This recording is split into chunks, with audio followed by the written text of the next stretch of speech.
सुबह का समय था। एक माँ के मोबाइल पर जब उनकी फ़ोन की घंटी बजती है और जब वो माँ फ़ोन उठाती है, फ़ोन करने वाला कहता है कि मैं आरजीकर मेडिकल कॉलेज से बोल रहा हूँ और आपकी जो बेटी हमारे यहाँ पढ़ाई करती थी, जूनियर डॉक्टर थी, उसने आत्महत्या कर ली है। इतना सुनना था, उस माँ को विश्वास नहीं होता अपने कानों पर और वो कई बार उस फ़ोन करने वाले से कई चीज़ें जानने की कोशिश करती है, लेकिन सामने वाला फ़ोन काट करके रख देता है और वो माँ इतनी बेचैन हो जाती है कि वो कदम यहाँ रखे तो कदम ऐसा उसको महसूस हो रहा है कि मेरा कदम ज़मीन पे पड़ ही नहीं रहा है। बदहवास हो जाती है। वो अपने पति को ये सब सारी चीज़ें बताती है कि हॉस्पिटल से फ़ोन आया था और बता रहा है कि बेटी ने आत्महत्या कर लिया है। अब दोनों माँ पिताजी उस लड़की के बदहवास पूरे घर में मोहल्ले में दौड़ना शुरू कर देते हैं। आस पड़ोस के लोग जमा हो जाते हैं, लोग उनकी चीख पुकार कर सुन करके उसके घर जमा हो जाते हैं, उस लड़की के माँ बाप के घर। और वो पड़ोसियों से लिपट करके कहती है कि मेरा सब कुछ बर्बाद हो गया, मैं बर्बाद हो गई, मैं लुट गई, मेरी बेटी ने आत्महत्या कर लिया है। पड़ोसी जैसे तैसे उन दोनों को संभालते हैं और पूछते हैं आखिर हुआ क्या है। तो बताती हैं कि अस्पताल से फ़ोन आया है और बोल रहे हैं बेटी ने आत्महत्या कर लिया है। आस पड़ोस वाले किसी तरीके से गाड़ी का इंतज़ाम करते हैं और उस अस्पताल पहुंच जाते हैं जहां पर उनकी बेटी पढ़ाई कर रही होती है, वो आरजीकर मेडिकल कॉलेज में।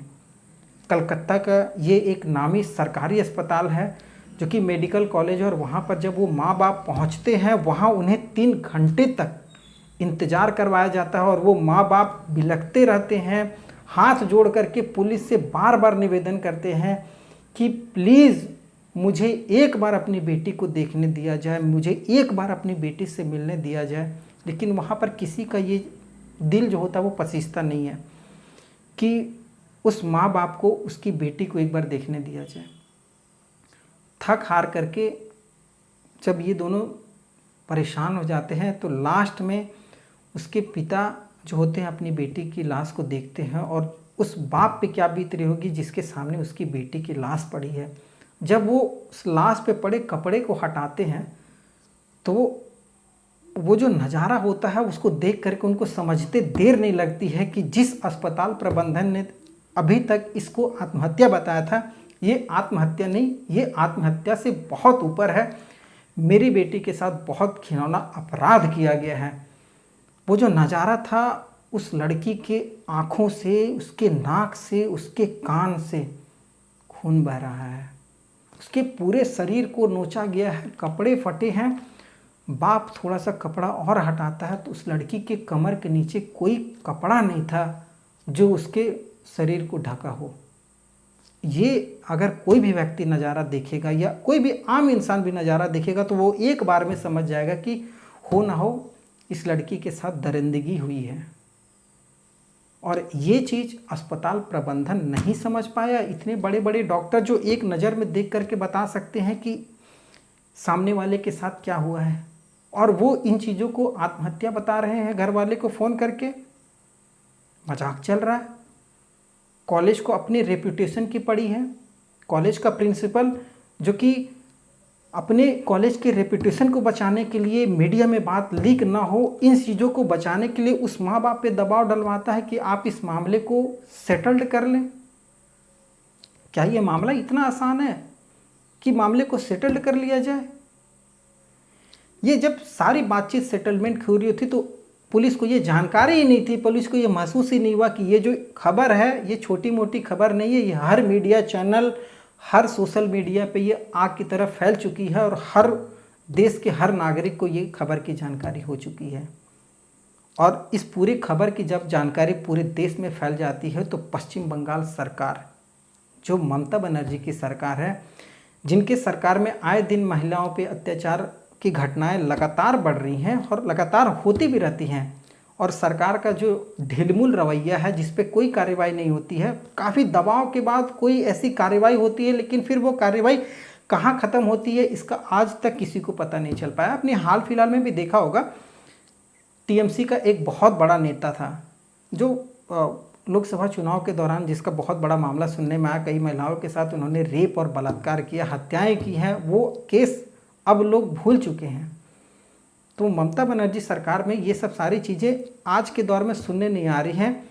विपक्ष का भी इस तरीके से रवैया है जो अपने आप में कई सवालिया निशान खड़ा करता है। आप चाहे प्रियंका गांधी, राहुल गांधी की बात करें, अगर किसी दूसरे प्रदेशों में या किसी दूसरे क्षेत्रों में जहां उनकी सरकार नहीं है वहां ऐसी अगर कोई घटनाएं होती हैं तो उन चीज़ों को वो सर आंखों पर बैठा करके सरकार की आलोचना करने से नहीं चूकते हैं। लेकिन यहाँ अभी तक कुछ ऐसा ट्वीट या कुछ ऐसा प्रतिक्रिया इन बड़े नेताओं की तरफ से नहीं देखने को मिल रही है।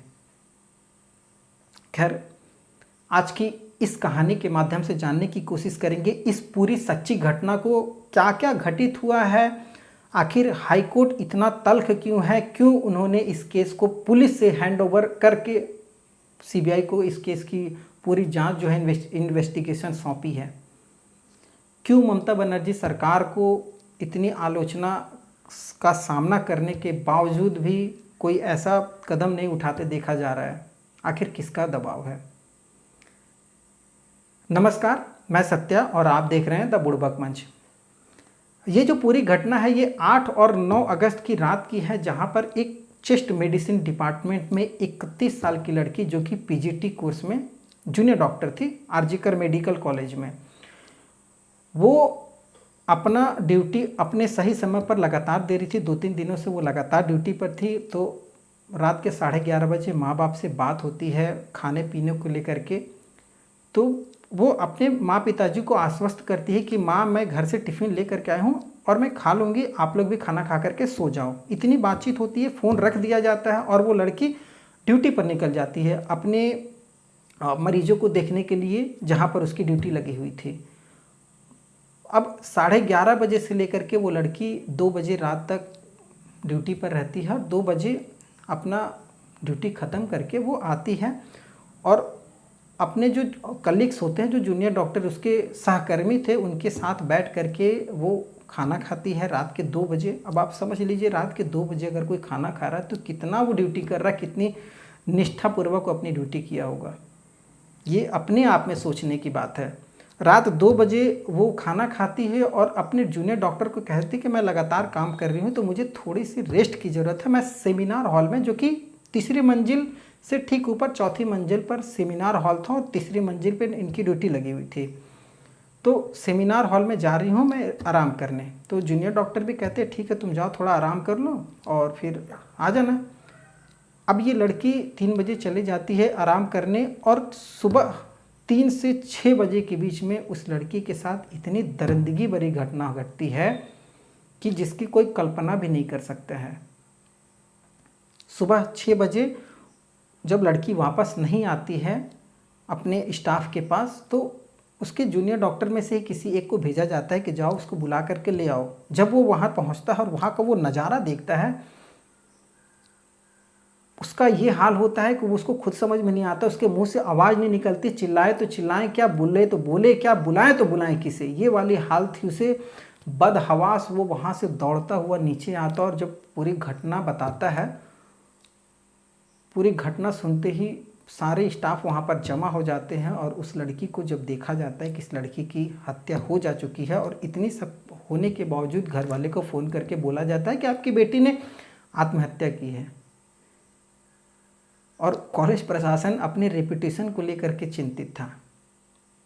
खैर, इन सब बातों का कोई औचित्य नहीं है क्योंकि ये सब जो घटनाएं हैं वो घटित हो चुकी हैं और पुलिस पहुंचती है, इन्वेस्टिगेशन शुरू होता है, माँ बाप भी पहुंच जाते हैं। माँ बाप जब अपने बेटी को देखते तो उन्हें जो पूरी घटना थी उसको समझते देर नहीं लगती है। पुलिस पर दबाव पड़ता है क्योंकि ये जो पूरी खबर थी ये मीडिया में आउट हो चुकी थी।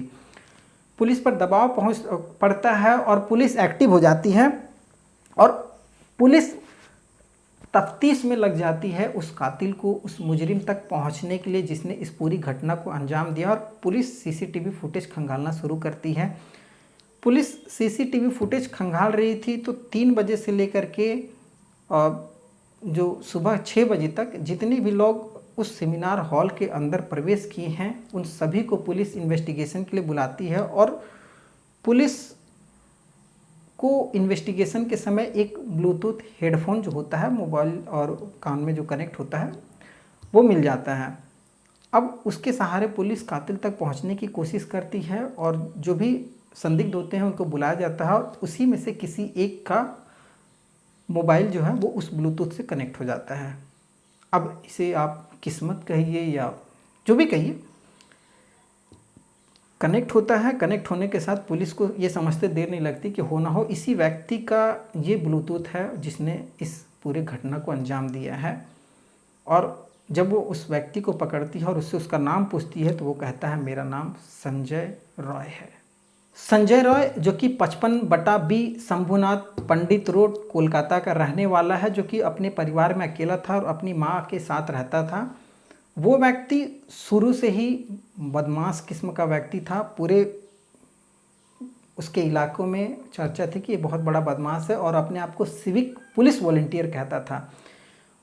सही पूछिए तो पुलिस सिविक वॉलंटियर आज तक हमें भी नहीं समझ में आया कि आखिर इनकी ड्यूटी क्या होती है, इनको करना क्या होता है, और ये पश्चिम बंगाल सरकार आखिर इस तरीके के लोगों को ड्यूटी पे क्यों लगाती है, और ये कॉलेज प्रशासन क्यों लगाई हुई थी। जब आपके पास सिक्योरिटी गार्ड है, पुलिस है, तो ये सिविक वॉलंटियर क्या कर रहे हैं? दलाली करने के लिए। इसका काम भी वही था, ये लोगों से दलाली करता था। क्योंकि मेडिकल कॉलेज था सरकारी, तो लोगों को सीट मतलब मेडिकल कॉलेज में इलाज करवाना हो तो जल्दी सीट नहीं मिलती थी, जल्दी बेड नहीं मिलता था, तो ये उनसे दलाली कमवाता था। अगल बगल के 2-3 अस्पतालों में इसकी सेटिंग थी, वो उनको वहाँ भी शिफ्ट करवा देता था और उनसे पैसे ऐंठता था आराम से। ये सब इसका ज़िंदगी चल रही थी। 12,000 रुपये की सैलरी थी, गुजारा भत्ता नहीं हो पाता था, तो इस तरीके का हरकतें करके अच्छा खासा पैसा कमाता था और ये इसका रोज़ का काम था। दूसरा, ये बहुत बड़ा नशाखोर व्यक्ति था, हमेशा दारू के नशे में रहता था और इसकी सबसे बड़ी जो लत थी वो थी अश्लील फिल्में देखना। ये अपने आप को कोलकाता पुलिस का वर्दी, उसका पुलिस का ड्रेस पहन करके घूमा करता था, जिससे स्टाफ जो कॉलेज का उस कॉलेज के स्टाफ थे वो सभी डरते थे। इसके खिलाफ कोई बोलता नहीं था। महिलाओं जो लेडीज स्टाफ थी उनके पास बैठ करके ये अश्लील फिल्में देखेगा, अश्लील बातें करेगा, लेकिन कोई इसके खिलाफ आवाज़ नहीं उठाता था। ये इसकी रोज़ की आदत थी। और ये उस घटना के दिन वहाँ अस्पताल में मौजूद था और जब ये घुसा है तो इसके पास इसका हेडफोन लगा हुआ था, लेकिन जब ये सेमिनार हॉल से बाहर निकला है तो इसका हेडफोन नहीं था। ये पुलिस के लिए प्लस पॉइंट होता है। और जब ये घुसा है और निकला है, इसके बीच में इसने पूरी घटना को अंजाम दिया है। और वो हेडफोन जो उसका वहाँ छूटा था, उस आधार पर पुलिस इसको गिरफ्तार करती है। जब गिरफ्तार करती है, इससे थोड़ी सी कड़ाई से पूछताछ होती है, पुलिस के 3rd डिग्री का इस्तेमाल होता है, तब ये अपने जुर्म को कबूल करता है और ये पहली नज़र में कह देता है कि हाँ, हमने इसे मारा है, हमने ही इसका रेप किया है और आप मुझे फांसी पर चढ़ा दो, मुझे कोई दिक्कत नहीं है। पुलिस अपने सबूत को और ज़्यादा मजबूत करने के लिए इसे इसके घर लेकर के जाती है और ये इतना शातिर बंदा होता है। जिस रात ये जो कपड़ा पहन करके इस घटना को अंजाम दिया था, वो अपने पूरे कपड़े को साफ करके सूखने डाल दिया रहता है, लेकिन गलती से एक और हो जाती है कि इसका जो जूता रहता है वो वहाँ छूट जाता है, वो साफ़ नहीं करता है। उस जूते पर पुलिस को उस लड़की के खून के निशान मिल जाते हैं और वो पुलिस उसको सबूत के तौर पर इकट्ठा कर लेती है और पुलिस इन सब सबूतों के आधार पर कहती है कि हो ना हो कातिल यही है। ये पूरा मामला यहाँ तक ख़त्म हो जाता है। अब मामला नया शुरू होता है। जूनियर डॉक्टर जो थे उसके सहकर्मी पूरे उस कॉलेज के साथ साथ पूरे देश के कई ऐसे अस्पताल के जो जूनियर डॉक्टर थे वो हड़ताल पर चले जाते हैं। कई आपातकालीन सेवाएं, किसी का ऑपरेशन है, वो सारी चीज़ें टल रही हैं, नहीं ऑपरेशन हो रहा है क्योंकि डॉक्टर हड़ताल पर हैं। अब जो डॉक्टर हड़ताल पर हैं तो उन लोगों को ये पता नहीं क्यों लग रहा है कि पुलिस ने जांच सही नहीं की है। जब कातिल पकड़ा गया, भाई उसने अपना जुर्म कबूल कर लिया, तब आप हड़ताल पे क्यों हैं? अब यहाँ भी सोचने वाली बात है कि ये केस जितना सीधा दिख रहा है उतना सीधा है नहीं। अब डॉक्टरों का कहना है, काफ़ी ऐसे डॉक्टरों की भी ऑडियो लीक हुई है जिसमें ये बात करते हुए पाया गया है कि इसमें किसी और व्यक्ति का हाथ है जो शासन प्रशासन में अच्छी पकड़ रखता है और उसने ही ये संजय रॉय के साथ मिलकर के इस घटना को अंजाम दिया। और संजय रॉय इकलौता मोहरा है जिसे फंसाया जा रहा है। और ये पश्चिम बंगाल सरकार की आदत है, आए दिन ये केस कुछ दिन चलेगा और कुछ दिनों के बाद इस केस को लोग भूल जाएंगे और भूलने के बाद वो संजय राय जैसा व्यक्ति फिर से समाज में और आज़ाद हो जाएगा, जिसे पैसों का बल पर छुड़ा लिया जाएगा। हो सकता है ऐसा, ये जूनियर डॉक्टरों की मांग है और जिनकी मांग वाजिब भी है। हो सकता है किसी एक व्यक्ति का ये काम ना हो, कई लोग इसमें शामिल हों, लेकिन मोहरा एक को बनाया जा रहा है जो कि संजय राय है। खैर, पुलिस अपनी जांच करती है।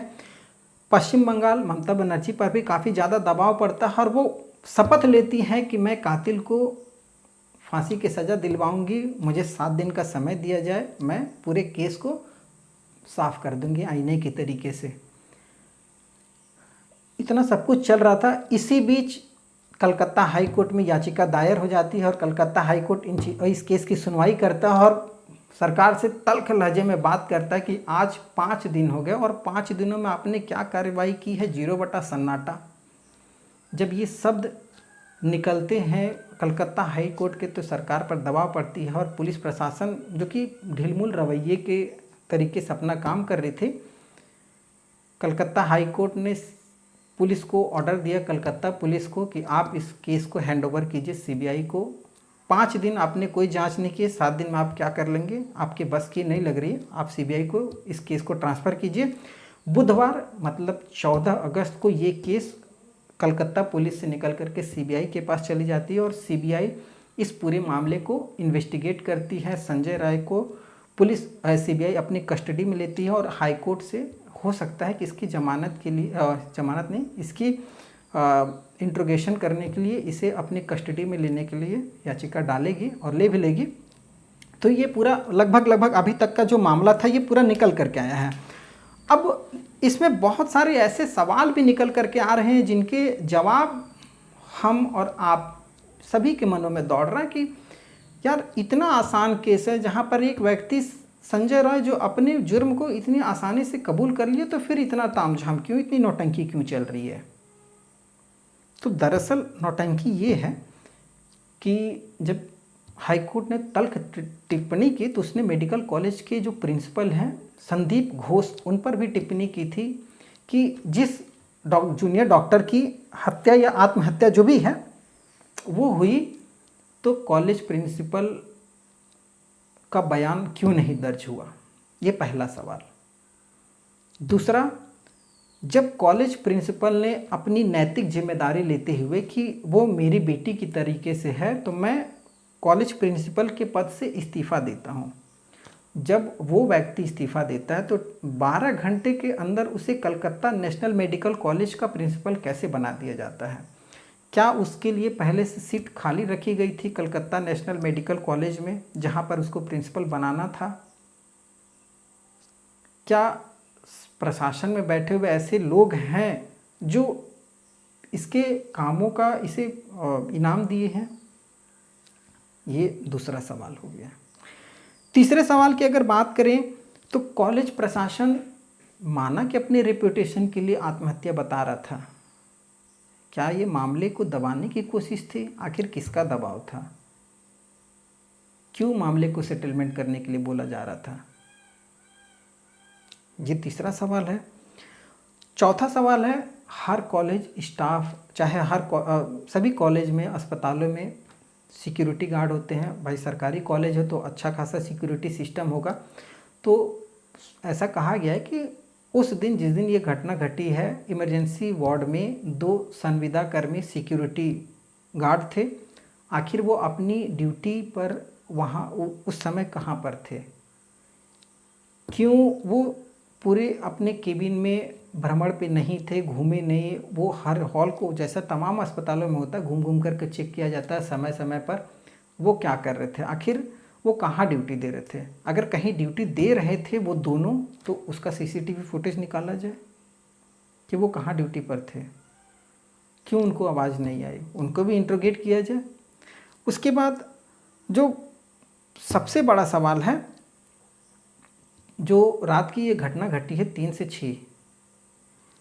से 6 के बीच में आखिर कितने लोग उस सेमिनार हॉल में घुसे हैं और किसी को ये चीज़ें नहीं दिखाई दी कि वहाँ पर एक लड़की मरी हुई है? ऐसा तो हो नहीं सकता है कि 3 से 6 बजे के बीच में कोई भी नहीं घुसा हो, और अगर घुसा है तो पुलिस उसके नाम को बताए, पुलिस ने उसके साथ क्या जांच पड़ताल की ये बताए।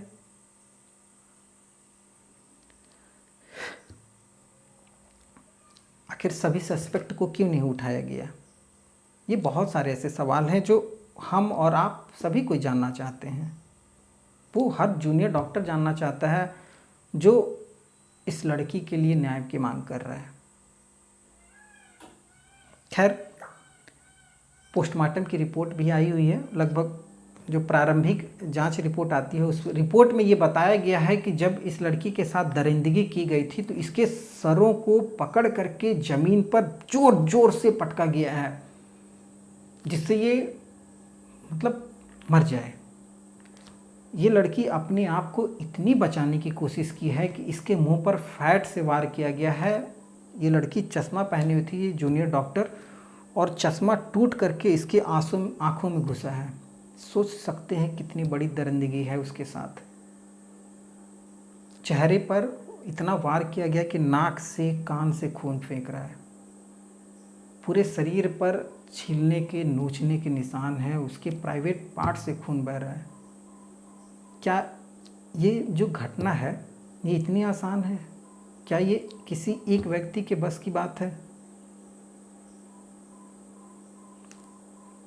खैर, ये ऐसे कई सारे सवाल हैं जो सभी के मन में आ रहे हैं, और सीबीआई को भी चाहिए कि इन सब चीज़ों का जो इन्वेस्टिगेशन है वो सही तरीके से करे और इस जांच को भारतीय जनता के सामने लेकर के आए, लोगों के सामने लेकर के आए कि आखिर इस केस में दोषी कौन है।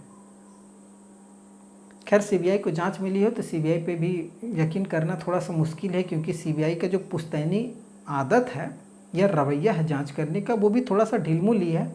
आप कई सारे ऐसे केसेस देखे होंगे जहाँ पर सीबीआई ने अभी तक जो अपनी इन्वेस्टिगेशन की है वो 0 सन्नाटा ही दिखता है हमें। तो अगर ये जांच को सही मुकाम तक सीबीआई पहुंचा देती है तो सोने पे सुहागा है, बहुत अच्छी बात है। सीबीआई की जांच को हम लोग भी क्रेडिट देंगे, लेकिन ऐसा होता नहीं दिख रहा है दूर दूर तक। और इस पूरे मामले को हाई कोर्ट को अपनी निगरानी में करवाना चाहिए। इसके लिए टाइम फिक्स करना चाहिए सीबीआई को।